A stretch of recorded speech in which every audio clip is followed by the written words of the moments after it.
Alrighty, in this video tutorial, we are going to learn how to write our SPL token program and launch our token in the Solana blockchain. But first, we need to understand that in order for us to write that contract or write that program, we are going to be interacting with the Anchor SPL framework. The moment we import Anchor SPL onto the program, we have access to associate this to the SPL token program, which is very important. This is what will allow us to create the token and mint the token. And we're also going to have access into instructions to interact with the token. But not only that, there's one important thing that we are also going to be interacting with in this program, the Metaplex metadata. I am pretty sure that you have seen on tokens, the picture, the symbol, the name, and when we obtain tokens from an SPL contract or an SPL program, when we open that wallet, we should automatically see the token listed in our token list. Well, all that information needs to be provided on the program so the blockchain knows the token name, it knows the symbol, and it knows where to find the picture so it can display that picture in the wallet and in the block explorer. So we are going to be learning how to provide metadata to that SPL program, but that metadata needs to be stored somewhere. We are going to be using Arweave, which is a decentralized file blockchain that will store that data and make it immutable. We will have that data available to provide that to the token, so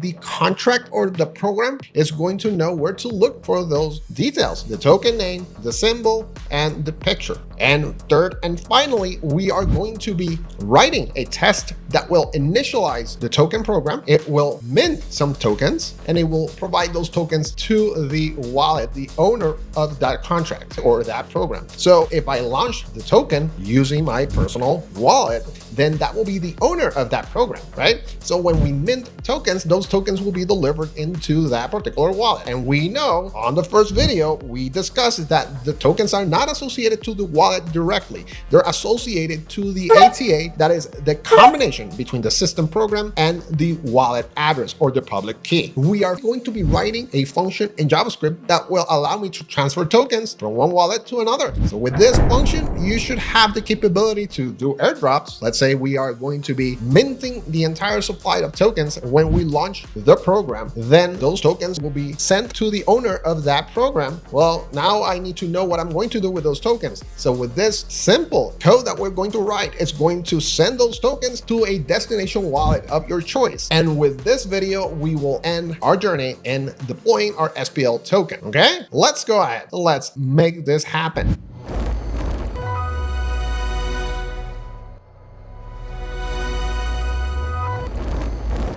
Okie dokie. So the first thing that I have to do is I am going to create a new file called metadata.json. Okay, so we are going to be creating a new JSON file that will include the structure with all the metadata that I need to provide to the program. Once we initialize this token, once we deploy the program, we launch the program onto the Solana blockchain. Then I will be initiating this program. We will provide this metadata. Here's the thing. I have to create a JSON file that will include the name, it will include the symbol, description, and the image path. This is the file of the image. We will be pointing to this file. This file must be stored in a decentralized file blockchain, and we will be using Arweave on this demonstration. What I'm going to do is I am going to be uploading the image file because I have to provide the path to that image on this metadata.json file so that we can upload that into Arweave. Okay, so we have to, number one, upload the file to Arweave, then obtain the URL, then we can go ahead and create this. What I'm going to do, I'm just going to pre-fill this out with most of the information that I already know.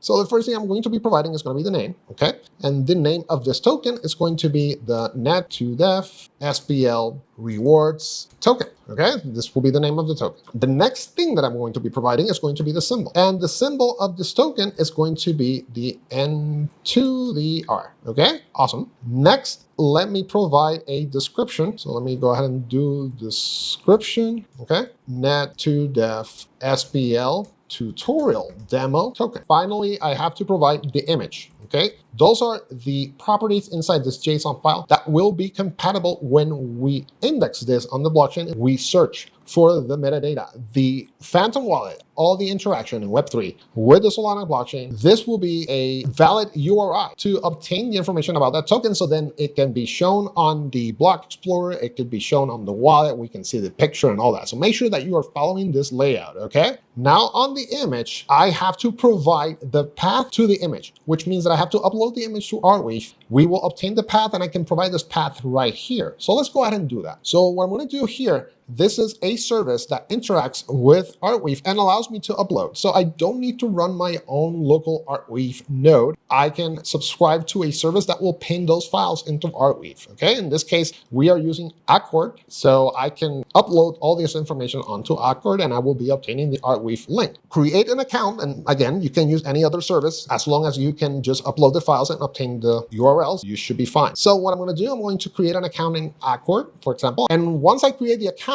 I can go ahead and create the first vault. This will be the only vault. And I am going to say that it's going to be an NFT asset. It's not an NFT, but we have to treat it as an NFT because this will be publicly available. Remember, this should be accessible from anywhere in the internet, like any site that will query information regarding that metadata. The block explorers will be a great example. Another great example will be the wallets, etc. We need to make sure that this file is publicly available. It's not private, okay? So we're going to say set up vault, and we're going to say the SPL token metadata, an example. And we will just create a vault, okay? Beautiful, we have created the vault. Now I can go ahead and upload that image file, okay? So what I'm going to do, I'm going to look for my token image. In this case, I have this image right here. So this will be the token image. I am going to upload that. And now it's asking me, hey, make sure that you're allowing this to be accessed publicly. This will be publicly available. I'm going to say upload. Yes, that's fine. Okay, now we are officially uploading this to Arweave. Now what will happen is the following. We should be obtaining that Arweave URL right here. So we have the arweave.net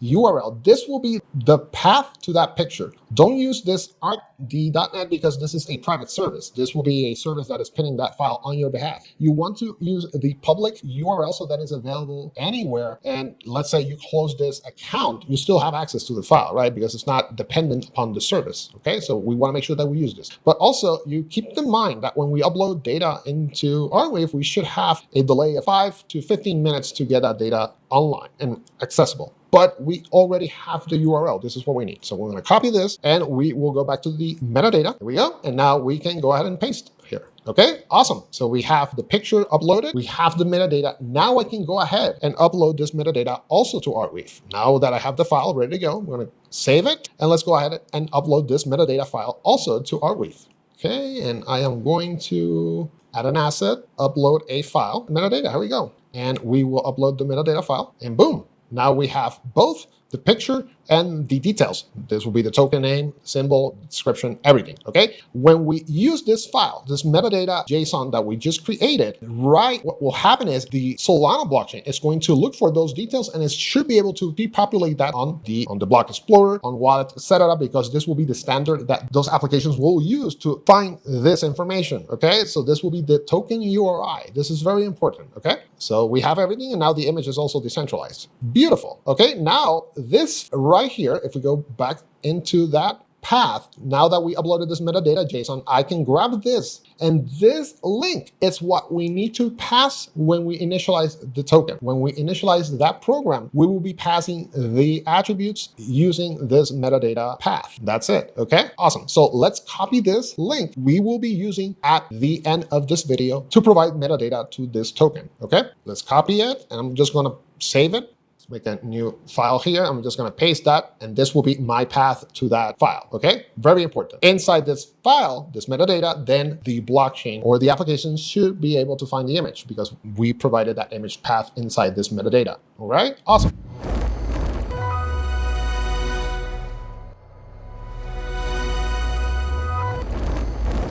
Okay, so now that we have the metadata ready to go, let's build an Anchor project. We are going to be typing Anchor in it, and we are going to say SPL. We built this project, and then we will open Visual Studio Code and open this project directory. So we have the project built. Now let's head to Visual Studio Code and open that directory. Perfect. So we have the directory ready to go. Now let's go ahead and do the following. I'm going to test the project by building this project. This includes a sample program. It includes the sample test and all that. I just want to make sure that this project will build correctly. Okay. So let's go ahead and do that. I'm gonna open a new terminal and we'll do it right here. Okay, so we are going to say, let me take the opportunity to zoom in a little bit. Perfect. We are going to say Anchor build, and we'll wait for this. If you don't know how to build the Anchor environment, I suggest you look at video number 2, because I explain how we set this up from scratch. Okay, it's going to take a little bit of time. Okay, and we are done. And you can see that there's a warning, but this is default. Don't worry. Don't need to worry about this. Okay, awesome. So we're good here. We are going to build this program, right? So we are going to build this program. We're going to take advantage of this file right here. I am going to remove this existing program, which is the default one, right? And we will begin by importing the Anchor SPL. Okay, so this is what we need to do. Pay close attention to this. I need to declare use, and by the way, you see that this is auto-completing is because I have Copilot, and Copilot helps a lot. But I want to build this so that you can see this from scratch, okay? So we are going to be typing Anchor SPL, okay? And in order for me to bring the instructions and bring the types and all that, I have to populate the cargo file with also the dependency for Anchor SPL. I have to define that in the Cargo.toml file, and this will be this file right here. Under dependencies, we have to also import the Anchor SPL, and that's how we are going to be able to have access to that particular dependency, okay? Very important. Let's do that.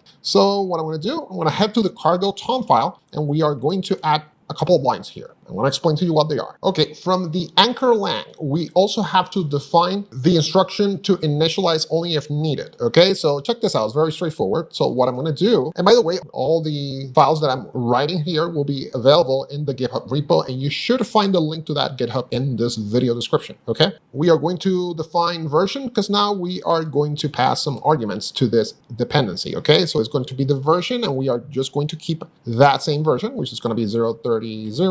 Okay, now I can go ahead and delete this, right? Also, I want to import a feature. The feature is going to be to initialize if needed, okay? So we're going to say feature, and we are going to define init if needed, okay? And this should do the Anchor lang dependency. Now we are going to officially add the Anchor SPL as a dependency on the Cargo.toml. So when I do Anchor build, it's going to look for that dependency and download it and provide that onto the program, okay? So we're going to type Anchor SPL, and we are basically using the same syntax here, but the only difference is that on features, we need to add certain features, okay? So it's going to be also the version 030 features. The only feature that we want to add will be metadata. Now we are going to import the Metaplex token metadata dependency as well. So we're going to type MPL token metadata, and we are going to define this to be version 323. In the build, I have to define under IDL-build that I'm not only defining Anchor lang, but also the Anchor SPL. There's two builds that I have to provide. So it's going to be the Anchor lang and Anchor SPL, okay? That looks good. Okay, awesome. We're done here, all right? Next item that I have to do, I am going to make sure that under Anchor.toml, I change this cluster provider to DevNet. Else, I need to run my own simulated node so that I can test locally, but we want to deploy this on the DevNet, on the Solana DevNet, so you have to make sure that this is specified here, okay?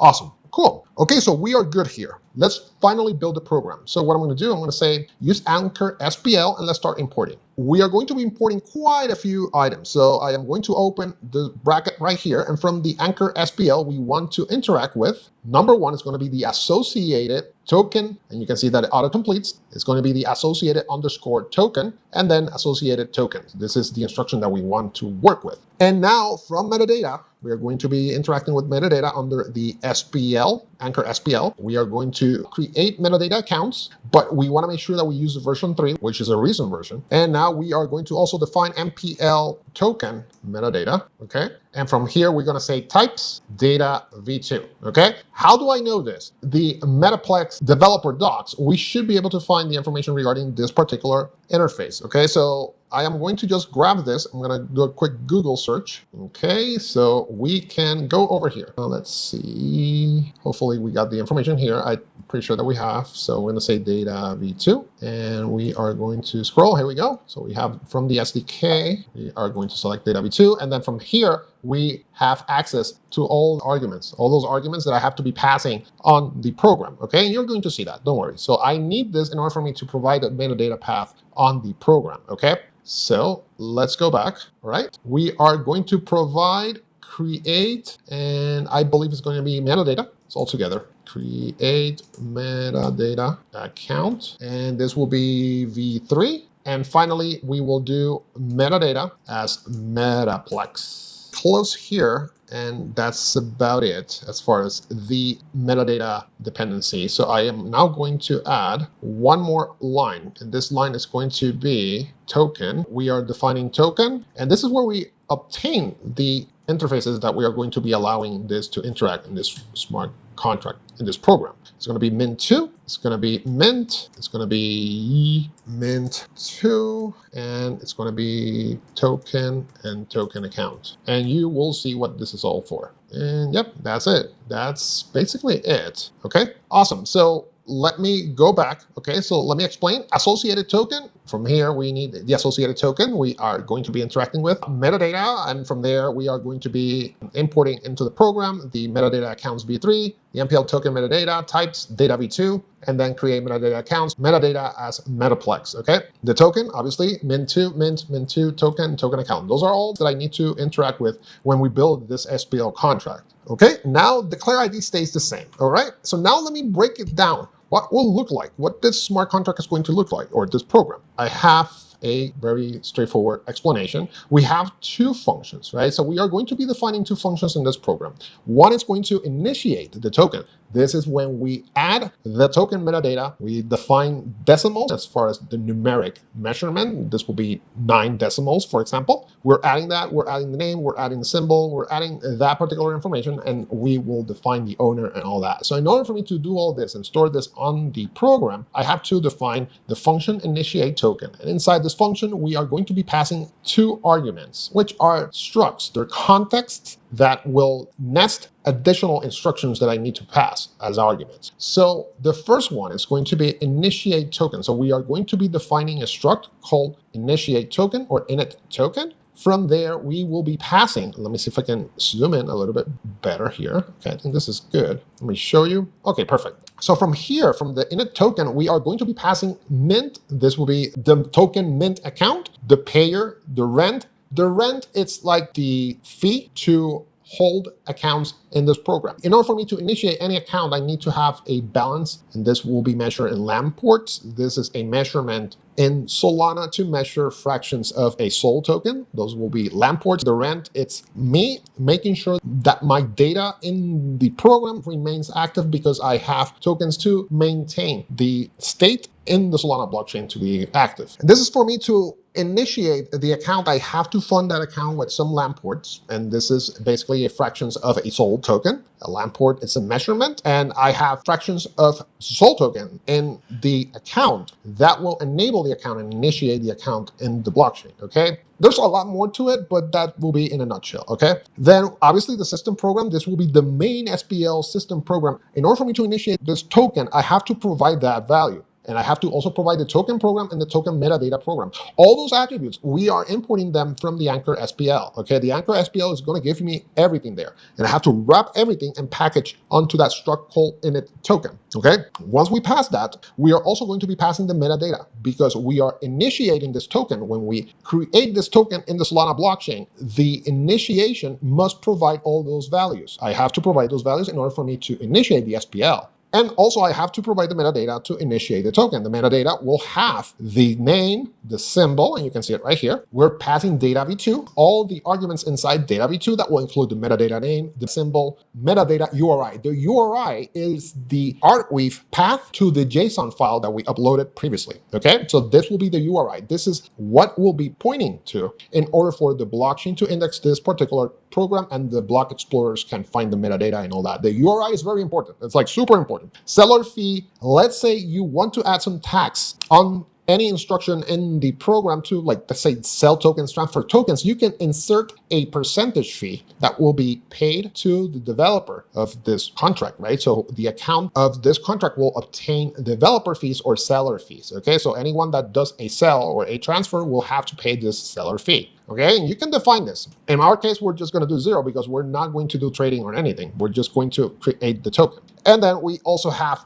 other metadata that we can provide, which is creators, collections, and users. All this is part of the Metaplex. If you want to learn more about it, read about Data V2, and this will be imported onto the program as well. Awesome. Now, when we imported everything, we have the contract, okay? We have this particular function, which is initiate the token. We are going to define program. What the program address is going to be from accounts, token metadata program, right? Anchor SPL, we imported this. And we are going to define to account info. The account will be the ID or the value of this token contract, okay? So the account is the address of this particular program or contract, okay? This is what it refers to, the program account, okay? This will be the contract address or the token account, okay? Good so far? Awesome. And now we pass the payer. So the payer will be something provided when I run this deployment, when I initiate with this function. When I call this function, I will be passing to account info will be my address, okay? And the program owner is also going to be my address. And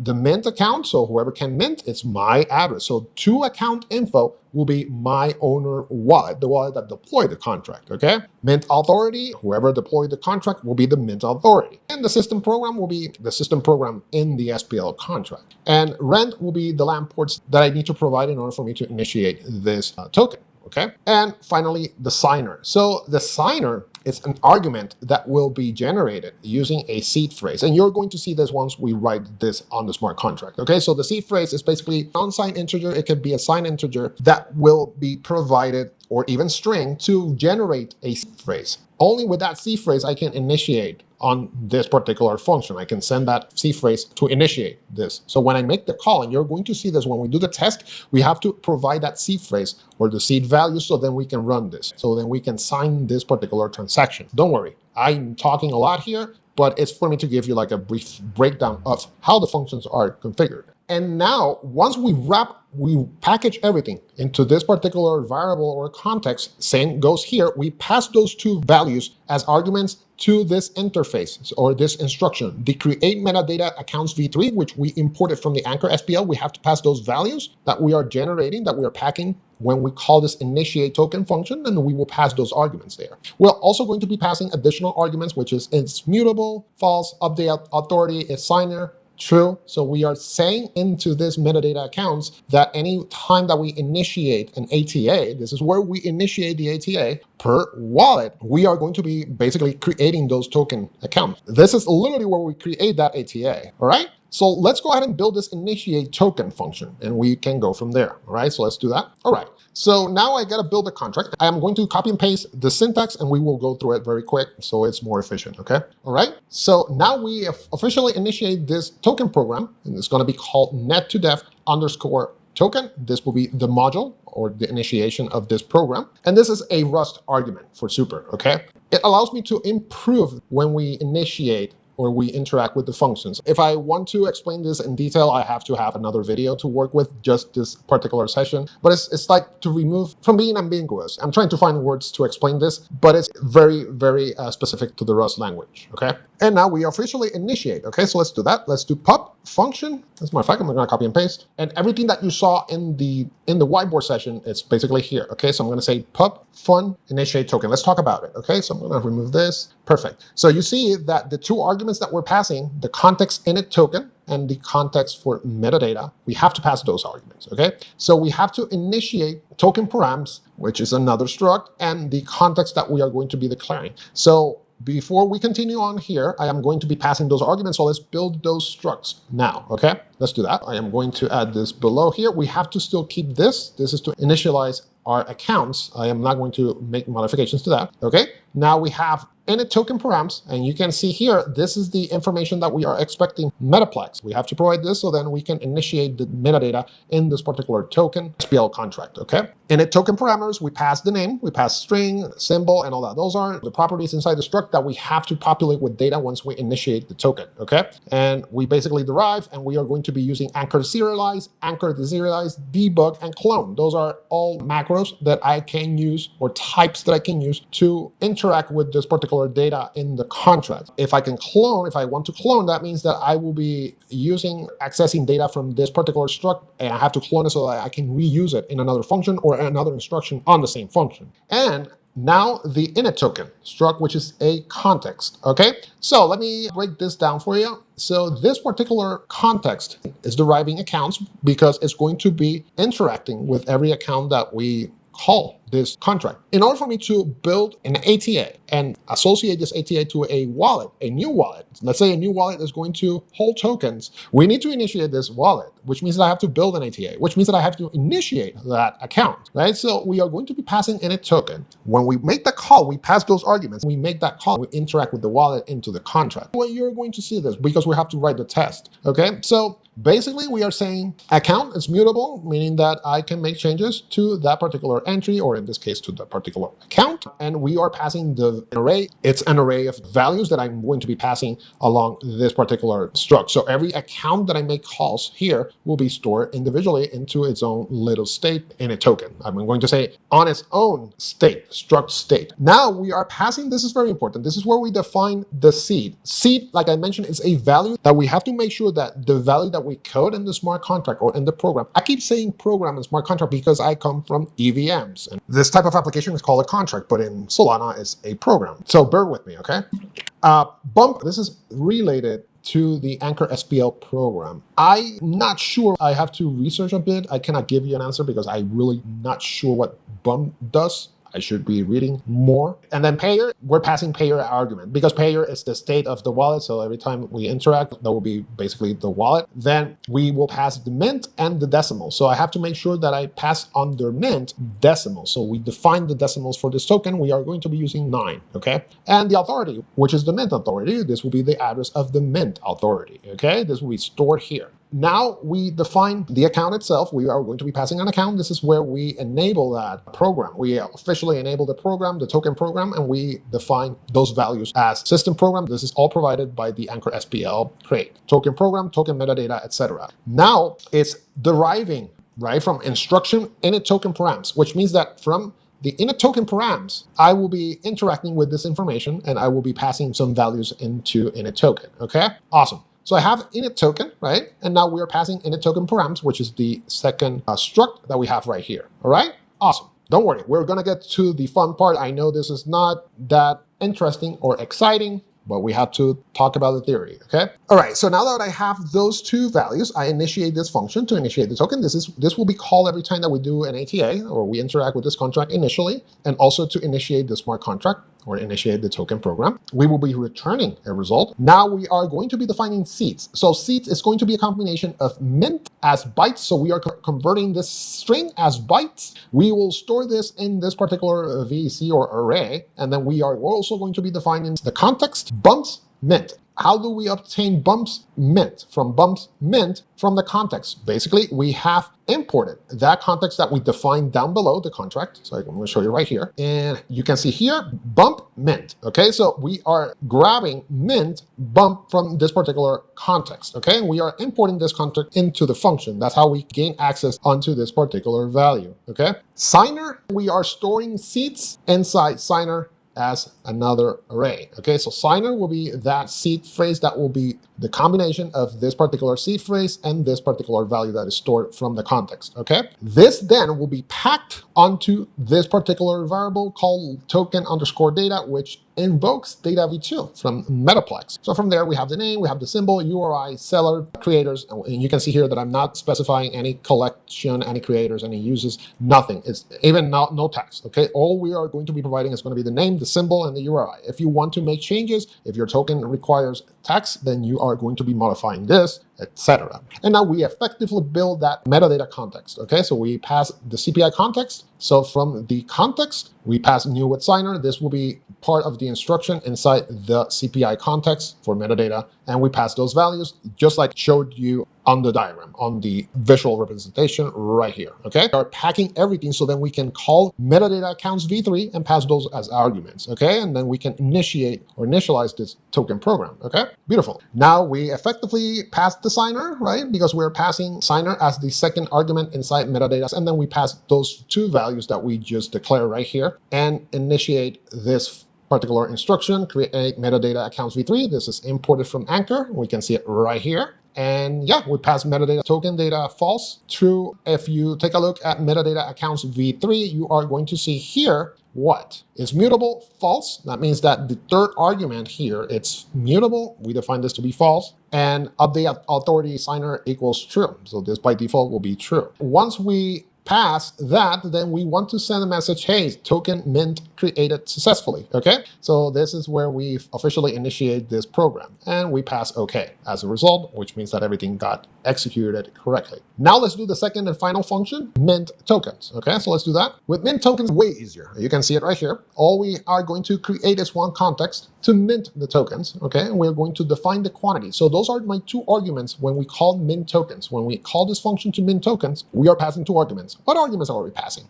This context, which we will create another struct to do this, will be to mint what it's going to require. It is going to require, let me see if I can zoom in. There we go. We are obtaining the mint account. The second value will be the destination. Destination of what? The destination that it's going to receive those tokens. The payer, who's going to pay for this transaction. The rent, this will be in LAMP ports. This will be auto-calculated. All this is already pre-packaged, pre-wrapped. All we have to do is pass the values and it will do the auto calculation for us and all that, okay? The system program, the main token, main SPL program address, the token program, and the associated token program. Those addresses are all generated with the Anchor SPL when we do the initiate, okay? This is straightforward, okay? Now, when we pass this context, we are also going to be passing an unsigned integer, and this will be the quantity. So we pass the amount. In this case, we will be passing the amount as the value in the decimal measurement or in the units that we are going to be passing, which means that if I define this contract with a decimal of 9 and I'm going to be transferring 10 tokens, I got to make sure that the value that we pass as the argument is converted to 9 decimal, which is basically 10 plus 9 zeros. That should convert that to 9 decimals, okay? And then we are wrapping this into an instruction called mint2. This is the instruction that we imported from the Anchor SPL. If we scroll to the contract, I'm going to show you right here,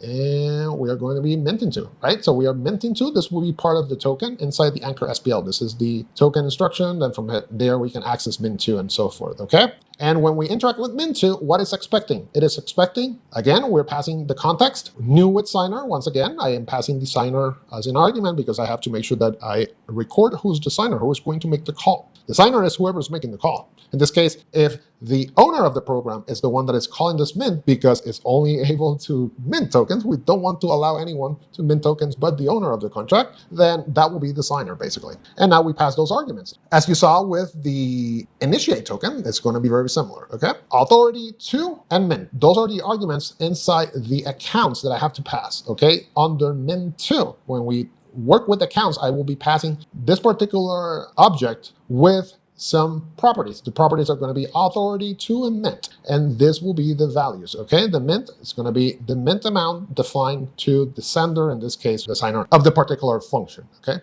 And that's about it. I am going to now add this onto the contract, and let me add that mint over here. Add it right here. I want to show you. So this will be the struct. We are building that context and the account mint tokens, and we will pass those arguments, same as what we did with initiate token. And you can see that it's slightly similar, okay? Then we pass account for mint, and this is where we initiate if needed, right? Because if, let's say, the destination wallet that I will be passing those tokens is already initiated, meaning that there's already an ATA generated and recorded on this program, that means that I don't need to generate this account again, okay? Which means that that's why we are looking for this, okay? Then we pass the payer, the mint account, and the authority. We define the destination, and we provide those values. Very similar to initiate, to be honest. And we have to build that new function to mint token. So we have initiate token. We now have to add the function to mint tokens. So there you go. Copilot is actually auto-completing this on my behalf, but it's slightly different from that. Grab the function. I'm going to pass it down here. And there we go. Okay, so now we have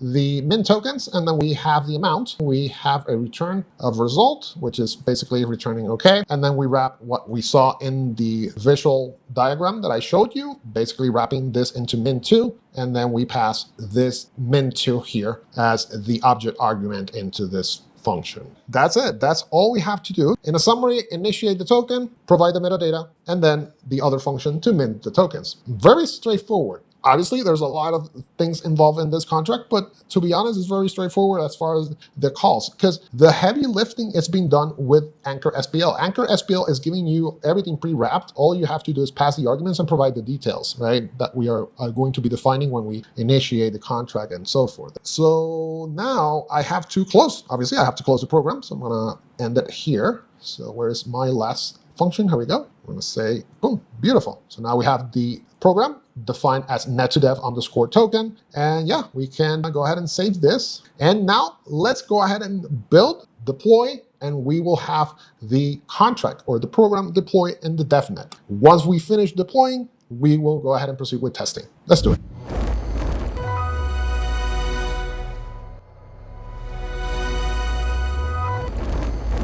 Okie dokie, so now that we have the contract ready, one thing that I realized is when we build a project, an Anchor project, we want to make sure that the contract name or the program name matches the project. Why? Because when we build this project, when we type Anchor build, the project will generate a typed file, will generate some additional files that will be used to deploy the contract. That being said, I set up the program name to be called net2dev token. And in reality, we want to name this same as the project. So in this case, the project name will be the folder name, right? The folder, the directory that we open. In this case, it's going to be SPL. So we're going to type SPL. We're going to save it. So instead of me naming the program net2dev_token, we want to make sure that we follow the same name as the project. So then when the files are built exactly for that program name. This doesn't affect the token name at all. This is just locally to the project. Now, let's go ahead and build it. We are going to type Anchor. Let me expand a little bit here so you can all see. Perfect. We're going to type Anchor build. Let's see if we run into any issues. It's going.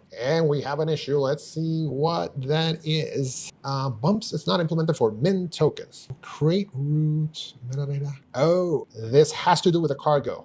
We set it up correctly, and I have metadata. Oh, I see what happened. I see what I did wrong. It's not feature, it's features with S. It's plural. So let's save it, and remember, change this to features. It's plural. So now let me save the file. Since we already built this with a different program, and we have changed the program name to be the token contract, I will delete this SPL JSON file. So we go under target. We are going to delete the IDL, which is SPL JSON. So let me go ahead and delete this. I'm pretty sure that I also have to delete types. I deleted types. I deleted the JSON file that is located under the IDL. Let me go ahead and give it a shot again, and hopefully we are good. We are good. So we know that now the build is good. Now we have generated the IDL for the actual contract, and now we have the right instructions. We should be good now to deploy this. And we have the types. Beautiful, we have everything. So now let me go ahead and deploy this, and we're going to type Anchor deploy, and fingers crossed. Let's see, it's going. Woohoo!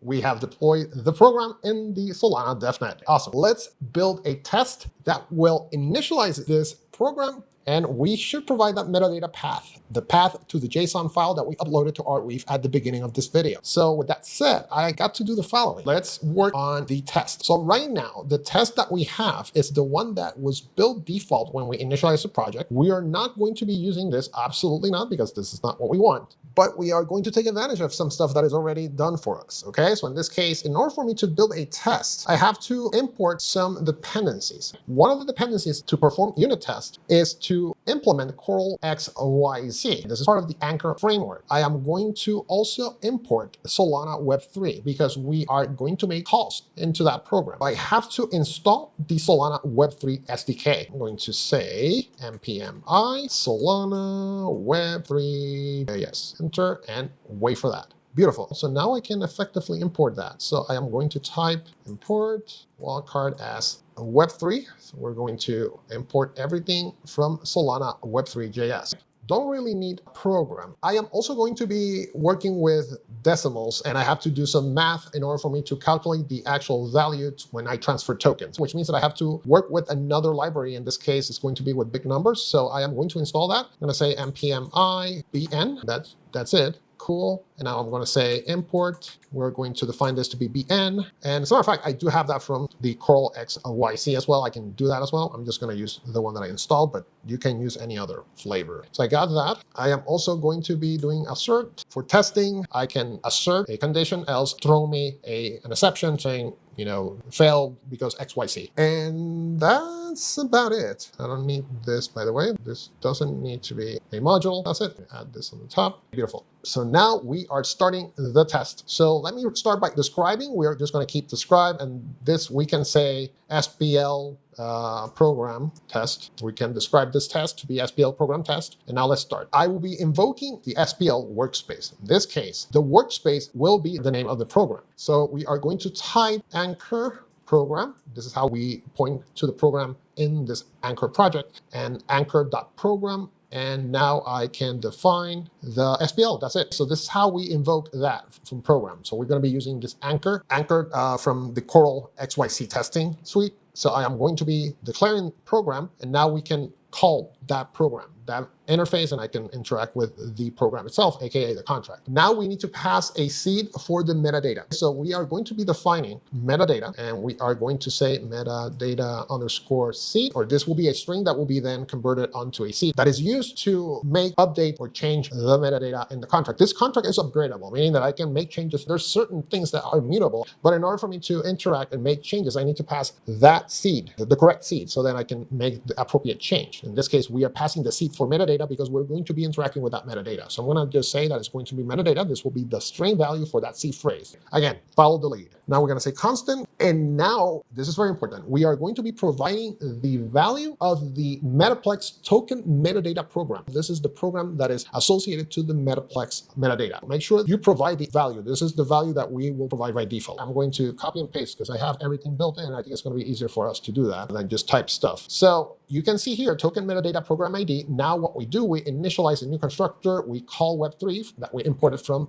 the SDK. Now we are going to be passing the value of the token metadata program. Where did I get this information from? You know what? Let's grab this. Let's go to Google and let's search for it. And you are going to see that this is going to be the default Metaplex token metadata program ID. And we can see here, we go to the GitHub page for Metaplex. I am going to search for that value. And sure enough, here it goes. So this will be the program address. This is the default program address for the Metaplex MPL token metadata. All right, so let me go back. Good so far. All right, so we are just defining the variables that I need to make those calls. Now, if you remember in the program, let me go back to the program. Remember when we pass seed, this particular string must match. When I make the call to the function to initialize the token program, I have to pass that exact same seed phrase, which means that I have to wrap this string and then pass it as it is on my call, so then it gets updated correctly. So because it's expecting this particular string value. So I'm going to say const. Now we're going to be passing that min seed. And what is the value that it's expecting? Min. Now the moment that we are going to declare that metadata. So first thing, I'm going to declare payer, which will be my wallet or the owner of the contract. Anyone that interacts with the program will be the payer. And now I have to define that from the program is going to be the provider and now the public key. This will be the address of the payer. We are passing that as the argument. Now let's define the metadata. Constant metadata, right? And we are going to say the name, first value. And what was the name? Net to def SPL rewards token. Cool. Now the next item is going to be what? Symbol. What's the symbol? N to the R. Beautiful. Now the URI. Where do we get this information? This is the URI that points to the JSON file that we store in Arweave. Okay, let's go ahead and find that out. So we go on our, in this case, Accord account, and the metadata JSON entry that we have here, we will just hit that the information. I'm going to click here, and then it's going to show me the path to that JSON file. I'm going to copy that. We have copied that. Let me go back, and we are providing this inside here. Beautiful. So we have the URI, and finally, we are going to be passing the decimals, setting this token unit to be 9 decimals. So we are going to say decimals, and we are going to pass 9. Beautiful. With this, we should obtain the metadata, and the token should be initialized. And now, when we initialize this token, or this program, we want to mint something. So we are going to be minting a supply. Let's mint an initial supply of 10 tokens, and we will send those 10 tokens to the owner of this program. In this case, the wallet that I'm going to use to initialize the contract program. I want to say const, I want to type mint amount, and we're going to say 10, just do 10. Now we are going to wrap this, and we are effectively calling Web3. I'm going to explain to you what this is. This is going to be that mint value that we pass onto the context to initiate the token. So if we go here, we scroll down, you can see it right here. This is what we're defining, basically. We're passing the values for mint. So let me go back. So we're going to say Web3, and we're going to be passing public key. And now we have the function to find the program address. We want to obtain the public key of the program address. This will be the mint account. This will be the address that I need to interact in order for me to mint those tokens. And the first argument is already pre-populated because I'm using Copilot, but that's actually the right syntax. So I'm going to explain to you. So buffer from mint seed, we are passing mint seed, which is expected in the seed phrase. So if we go back here, let me show you. Seeds, mint as bytes, and we are passing also bumps mint. So if we go back here, we go buffer from mint, and we pass the program ID as the second argument. We're wrapping the values for seed in under mint, and this will be passed to the context and will be stored there. And now we have to pass another one, which in this case is going to be the metadata address, because we have to also wrap that metadata seed here, and I have to provide those two values so then I can interact with Metaplex and update the token metadata. So let me just copy and paste to be more efficient, and I will explain to you what this is. All right, so now we are doing exactly the same thing, very similar to what we did with the mint. And by the way, this should be synced. There we go, awesome. So this should be synced. All the files that I'm writing, they will be all completed in the GitHub repo. You should just download and deploy. So we did the metadata address, we got the buffer, we got the token metadata, program ID, mint to buffer, token metadata, program ID. So we are passing this argument, we're converting this to be a buffer. This will be basically a function that allows me to return that representation in big endian. And now we can officially initiate this test. We're going to type it, and we can define something. And we are going to be doing the test. So let me see what Copilot did for me. Let's see, very close. It's not it, but very close to it. This is kind of scary to say the least. So let me replace that with the values that I need. I'm going to explain to you what this test is going to do. Let's grab this, and we're just going to paste this. And now I am going to add more stuff that I need to. So when we start, we start that test. The first test is to initialize this token. I'm going to say initialize. And the first thing I got to store under info the connection, and then obtain the token account information. This will be the info. If that means if this program, check this out, if this program was already initialized, what is going to happen is this should return a value of, this should retain a value that is not undefined, and then we'll just stop from executing. It's just going to stop the initialization. If it's not initialized, then else we're just going to continue. We're going to initialize this program. First thing, I got to build that context. I got to provide all the details that the contract or the program is expecting under context. And you can see it right here. Actually, you can see it right here, metadata context. So we're providing that on the test. We're going to say metadata, pass the metadata address, which we already declare here, right? We're passing the mint, which we already declare, everything that we already have declared, except with the rent. This is provided with using the SDK. We don't have to worry about obtaining the rent value. We just provide this. Same with the system program. These are all default values. By the way, this should not even be here. Now we are going to finalize this test here, continue here, with what? We are going to now build that transaction. We are going to wrap all the values for the context so that I can make the call and initiate this token contract. We initiate, pass the arguments, pass everything. Now we can confirm the transaction. We pass the hash, which was everything wrapped. We wrap all the information. We wrap the context that we built previously. And under TX hash, we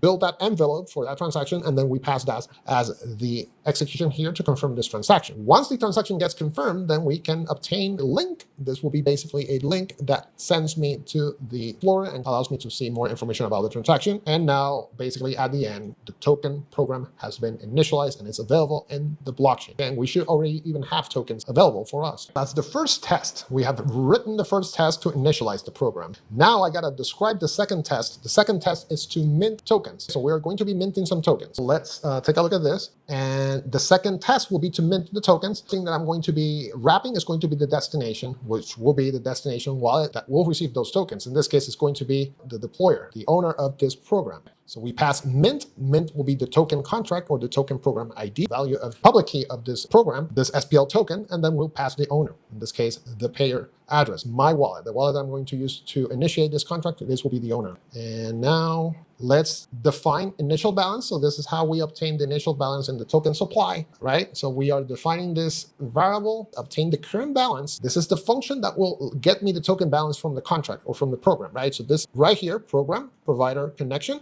we call the devnet, then we initiate this function, get token account balance, destination, we pass the wallet, and now we obtain that initial amount. We know now how much was that initial value. We pass balance, value, convert it into unsigned integers. Else, that means if that wallet has no balance, that token account is not initialized. It's a brand new token account, which will be because we have never ever minted any tokens. When we initiate this test, this will be the first time that this wallet will have an ATA associated on the contract. And we are going to be defining this initial balance to remain at 0 because there's no tokens. And now we are wrapping the call. We are wrapping the context to mint. Remember what we did with initiate token? We are going to be doing the same thing with mint. We are doing a similar call. I'm going to grab all this information and explain to you. We're almost done with the test. Well, we're almost done writing the test. We haven't done the actual test. But now the context, very similar to what we ended up doing with initiate. We have to pass all those values in the context so then we can properly call the program and provide those values and execute the function. Very important. Those are all arguments expected to build that context and make that one call and provide all that information to the program during that transaction. Then we have transaction hash. This is how we build that envelope. Once again, we pass, in this case, we're passing mint tokens. This will be the function in the program that we are going to be invoking. What is the argument? We are passing, this is where we use big numbers. So we are going to be using big numbers from this module, this library right here, and we're passing that. We are passing that big number will be mint amount, which we defined earlier when we initialized this test, and then times 10. This is how we convert to the decimal unit that we specified in the metadata. In this case, we specify 9. So in order for me to convert this integer mint amount to that decimal 9, I have to multiply by 10, then decimals. And now we pass the context. Again, we have to wrap this entire context with all the information that the program is expecting under accounts. And then we make the call to the RPC. The RPC will be the devnet provider. Now we effectively send the transaction. We send that envelope with everything packed, confirm transaction, and if everything goes well, we should have the hash available for us so that we can see this on the block explorer. And at the end, we want to know if we got the balance updated. So let's do one last call. The last call, I just want to obtain the post balance. So I got to confirm that this is for me a check. This is a test that will validate if the post balance that we obtain as reading that program matches the initial amount and the mint amount, because the post balance has to be increased. We should obtain an increased amount, but it has to match what I already had before plus the new mint amount. Then that tells me it is 100% confirmed that we minted those tokens because the balance updated. It's for me a way to validate and test this call. Okay, we're done with the test. So let me go ahead and save it. And once we save it, I am going to run it and see what will happen. So let me do the following. I'm going to grab first all this. I'm going to say let me format it so it looks prettier. Perfect. Awesome. Again, all this will be in the GitHub repo. All right, so I'm going to save it and fingers crossed. Let's see if we can run it. I'm going to say test. Now let me go ahead and move this a little bit up and anchor test and see. Fingers crossed. It's going. So we failed probably the syntax here. Okay, so it says that the declared program ID does not match the actual program ID. If we run into this issue, it means that under target IDL, we have to update this with the right address. So I'm wondering if this is the right address. I think this is the right address, which the right address is not going to be the one that we have in the contract. So I'm going to copy this address. I'm going to go back into declare ID. I'm going to replace this. This will be inside the actual program. So I'm replacing this ID here. Let me make sure that we don't have this elsewhere. This is not correct. The right type. So we are updating types, SPL. So make sure that the address matches the address, the program ID. Same goes under target, IDL. Make sure that it also matches and also under the program itself. Let me give it a shot and see if we are lucky this time. Let me go back, anchor test, and hopefully for the best. It's doing something. It looks like it's going to do it. Here we go. Initialize passed. Awesome. And we mint the tokens. So we have initialized this project. This token is officially active in the Solana dev net. So we should have tokens. We have the tokens and we have initialized this program. This is the program, perfect. Now I'm wondering if I can see this in my asset list. So we got the URI. This is the right URI. We got the data. So we know that this is looking good. So let me copy this. Let me make sure that when we open this link, and sure enough, this is the right path. If we click on the image, boom, this is the image. This looks good. So we got this. Now we got decimals 9. We got all the information that we provided. I'm wondering if I can see this token in my wallet. And sure enough, I can see it.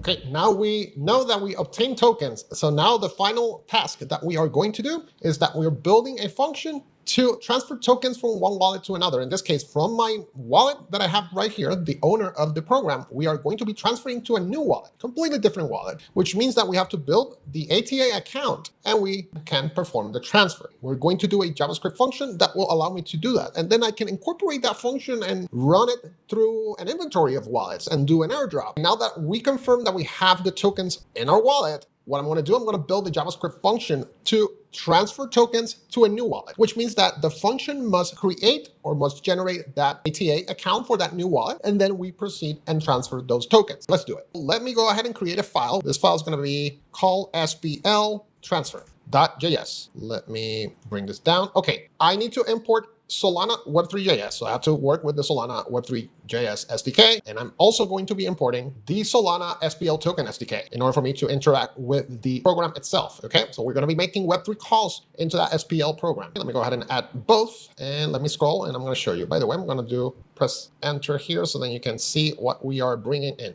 Okay, so we are bringing key pair, transaction, connection, public key, all those classes from the Web3 JS SDK. And I'm also going to be using the get associated token address, the create transfer instruction, and the associated token account instruction. This function, create transfer check instruction, that is a function to transfer tokens. This function, create associated token account instruction, is to create the ATA, okay? Awesome, so let's continue, right? So I have my dependencies imported. One last dependency is base 58. So the information when we have to send data into an SPL program or most of the calls in the Solana program, I have to convert those values into base 58. I am going to be using from the Coral IC test, from the test environment, I am going to be using BS58, okay? Okay, so I'm gonna add this here. Awesome. All right, why do I need BS58? In order for me to mint and send tokens to anyone, I need to be the mint authority, which means that my wallet must be the mint authority. I have to wrap the private key, which has the full rights to make calls and interact with the contract or the program, which means that I have to obtain the private key of the developer wallet. And either I obtain that as a string or I obtain that from the program in base 58, then I convert that to string. And we are going to do that now. Okay, so in order for me to find that information, I'm gonna go here, Anchor.toml. Okay, here we go. So if we hover over Anchor.toml file, the Anchor.toml file at the root of the project, we are going to see under provider wallet. This is the path to that wallet. If we look for this, right? So what I'm going to do here, I'm going to grab this, right? I'm going to copy it. And I am going to clear this. I'm going to clear this real quick. And I'm going to say cat. I'm going to say cat. I'm going to paste. And there we go. So we have effectively displayed the contents of that wallet. This information that we have right here, this will be the private key in base 58, okay? I need to convert this to string. By the way, I will be converting this to string, so I have to use that base 58 tool that we imported into our script. So I'm gonna say copy, right? Check this out. I'm gonna close this, okay? And what I'm gonna do, I'm gonna say constant private key in 58, and I'm gonna say paste. I'm gonna paste the contents that I got. There we go. So this will be everything integer, okay? Now I can grab this private key variable and I can pass BS58 and I convert that to string and I should be obtaining the values in string, okay? So check this out. So I'm gonna say now, I'm going to say constant string private key. I'm gonna use camel case here. I'm going to say equals. Now we're going to use base 58, BS58 encode, and then we can pass private key 58. Okay. Now we're passing this here. And now if I run this, I should obtain the values in string. Okay. So let's do that. I'm going to say console log str private key. Cool. Awesome. So now let me open the terminal and give it a shot. Okay. So I'm going to say node and then the name of the script. In this case, it's going to be SPL transfer. and it doesn't say SPL token. Okay, so probably I'm missing this dependency. So I'm going to go ahead and install it real quick. I'm going to copy. I'm going to say I'm going to paste. Boom. Wait for that. Boom. We have installed the dependency. Now let's give it a shot again. Boom. We got the key. This will be the private key and string. Okay, so let's copy that. Now, at least we don't need this anymore. Okay, so what I'm going to do instead, we're now going to save that as my owner. So I'm going to say owner. And now we can just pass the string value that we obtained. Boom, there you go. So we got now the owner. This will be the developer wallet that is associated to this project, okay? Awesome. Next, the next thing that I gotta do, I have to convert the string value of the SPL token address, the program ID, into public key. So I have to use that from the Solana Web3 JS. So we will be using public key and we will be creating this as this public key class, okay? So I am going to do the following. I'm going to say SPL token, and we are going to now define this to be new public key, and we can go ahead and pass the address of the program. Okay, so what's the address of the program? Let's go here to my program itself and grab this address, copy, and we are going to head here and we're going to go ahead and paste. Beautiful. So now we have that. Next thing, I have to create the key pair for my developer wallet. In this case, the owner that we have right here. Now that I have the private key and string, I can go ahead and build that key pair. So I'm going to say source wallet. Okay, this will be the source of the call. And we are going to define this. We're going to be using key pair from the Solana Web3 JS. I'm going to say from secret key. Okay, and we can go ahead and pass BS58. We have to decode that. I'm going to say decode. And now we pass owner. Okay, this is how we wrap that in. Cool. Okay, so now we have the key pair for source wallet. Next, we are going to be defining connection. This will be the RPC URL for the DevNet. So we're going to say connection equals new. And now we use connection from the SDK. And now we pass the string value for the DevNet URL. Okay, we're going to go ahead and pass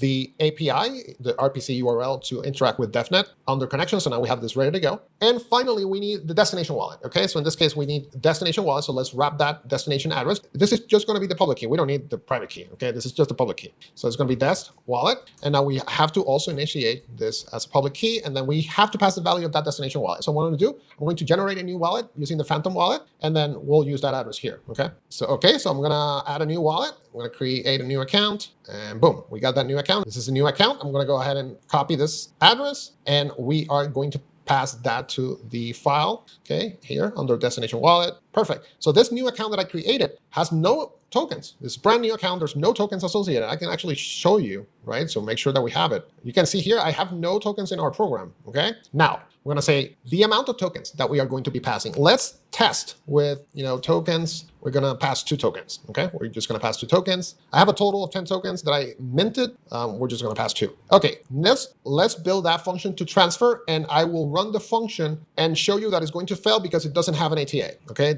I'm going to do this on purpose, okay? So how do we do a transfer function? I'm going to say constant Solana transfer SPL. This will be the name. We're going to call this async. We are now going to be passing arguments. Now I got to calculate the amount of tokens and convert that to 9 decimals. Okay, so I'm going to say let amount. We pass tokens, which we already defined, times 10 to 9. Okay, awesome. Now we have to do the following. We have to obtain the ATA for the source wallet, and we also have to find the ATA for the destination wallet. I can generate the values without having to initiate the ATA, which means that I can obtain the values without actually create it on the program, right? So how do we do that? We are going to say source wallet ATA, right? And we are going to define this to be await, and now get associated token address, right? And what arguments do I have to provide? Check this out. I have to provide the address of the program, SPL token. This will be the first argument, the token program. Then I have to pass the source wallet. This will be the second argument, public key.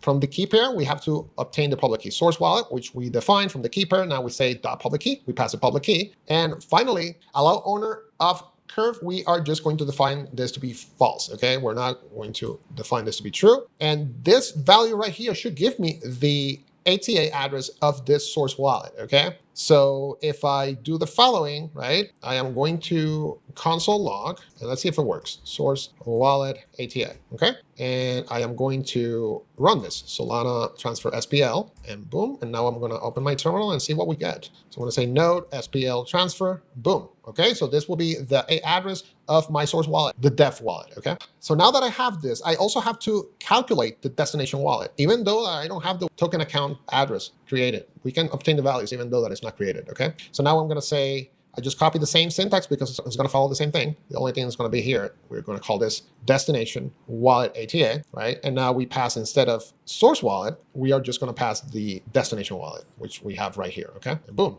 Okay, awesome. So we got both. So we have generated the ATAs. Now, next thing. Now those values, I have to pass them as base 58, which means that I have to do this. Check this out. I got to do let source ATA. We're going to convert this to base 58. So I'm going to say let source ATA, and we're going to say source wallet ATA to base 58, okay? And I got to do the same thing with the destination one. Okay, so I'm going to say this, I'm going to copy, I'm going to paste, I'm going to say dest ATA. There we go. And now we pass dest here. Beautiful. So we have passed those two values that we already generated here to base 58. I'm going to delete this. Cool, we're getting there. We're almost done here. Now we are effectively building that transfer function. Okay, so we are going to say try, because I know it's going to fail. It's going to fail on purpose because I want to show you that we need to determine if there's no ATA associated, this is going to fail, but then send me to a function or trigger a function to generate the ATA and try it again. And this should work, okay? So we are defining let transaction. We're going to create a transaction here. We're going to say new transaction. This is part of the SPL program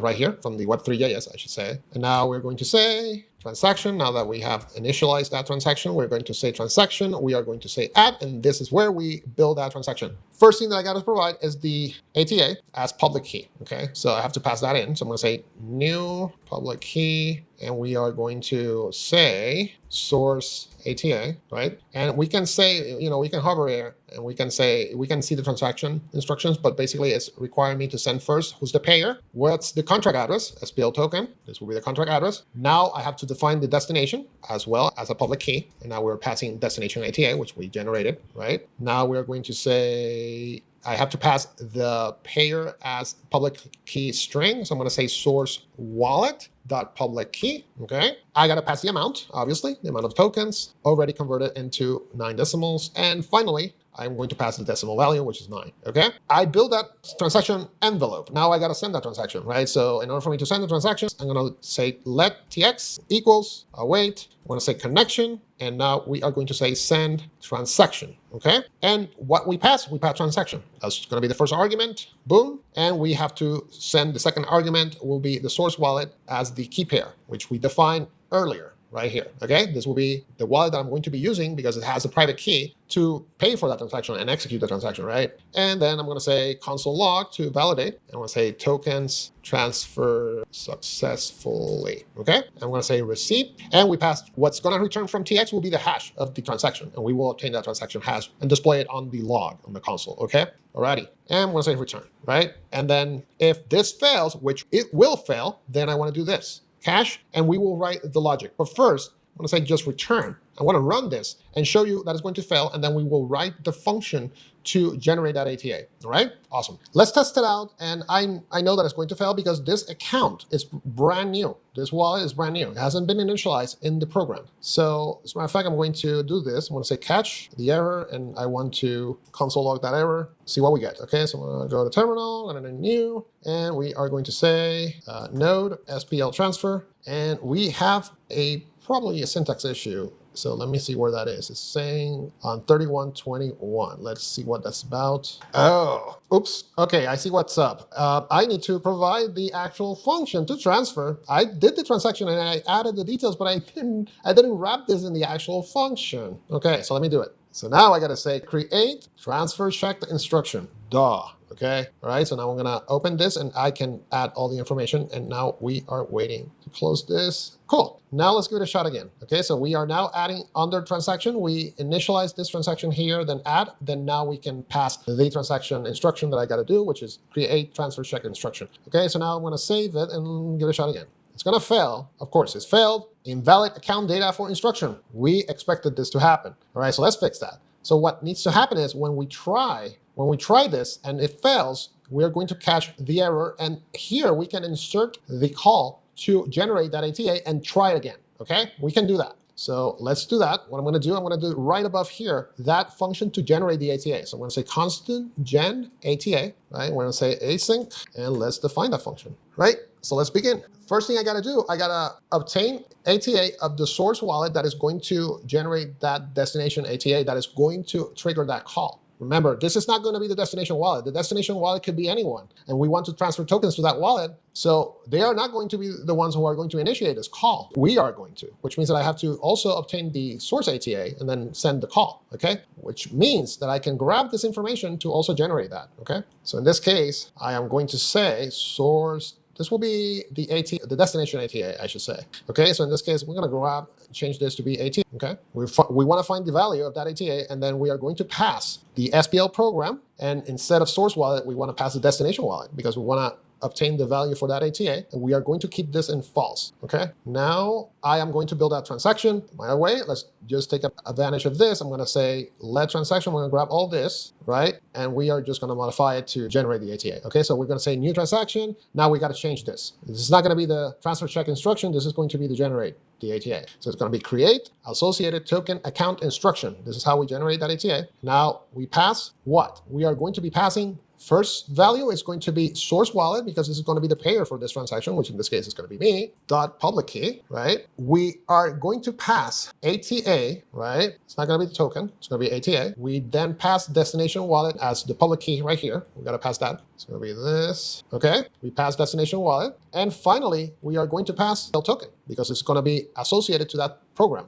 Boom. Okay. And now this is how you create that ATA, generate that ATA for each destination account that you want to pass. And now I got to say connection, send transaction. Okay. And this is basically the same thing. And now console log, I'm going to pass ATA generated successfully. Okay, and we are passing the receipt. That's fine. So we're going to say successfully and receipt. Okay, but here's the thing. In order for me to transfer the tokens, I need to wait for that ATA to be confirmed in the Solana blockchain, which means that we have to give it a couple of seconds. So the ATA has been validated, has been confirmed, and then the program has the ATA. Else it's just going to loop rerunning the function because it's going to say, well, I'm going to retry this Solana transfer SPL. We're going to pass this to be ran again. But if we are not holding until the blockchain confirms that a new ATA was generated, then it's just going to keep trying and trying and trying and trying. We have to wait for this to be fully generated and fully validated and confirmed on the program so then we can retry sending the tokens. What I can do, I can pass a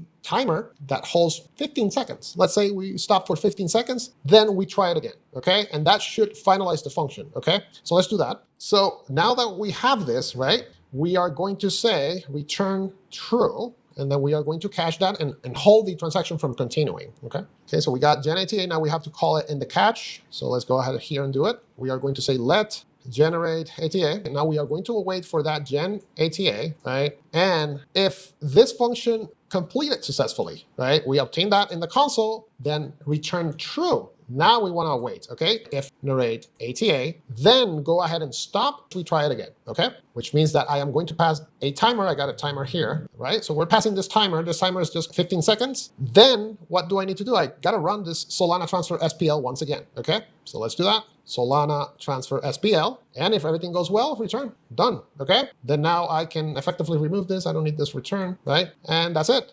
Then that should do it. Then it's going to error out. It's going to cache the error, but then now it's going to generate the ATA because probably the error is because it doesn't have an ATA as generated. Then generates the ATA. We get confirmation. If it's true, then go ahead and hold 15 seconds. Wait for 15 seconds so the transaction has been validated in the blockchain. Then go ahead and retry to transfer those tokens again. Let's see how that goes. I'm going to save this. Node SPL transfer, and fingers crossed. Here we go. Create ATA has been done. Now we should wait for that transfer. Boom! We are done. Done. Awesome, awesome, awesome. We have generated the ATA. We transfer the tokens, and that's it. Now let's take a look at the wallet. The wallet should have received those N2DR SPL tokens. There we go. Awesome. There we go. Alrighty. We have completed the mission. We have built an SPL token contract, we have deployed the contract, we have minted tokens, and we have transferred tokens to a destination wallet. I hope you like this tutorial, and if you do, give it a thumbs up. Subscribe if you haven't subscribed too. Hey, and we'll see you on the next video. Bye.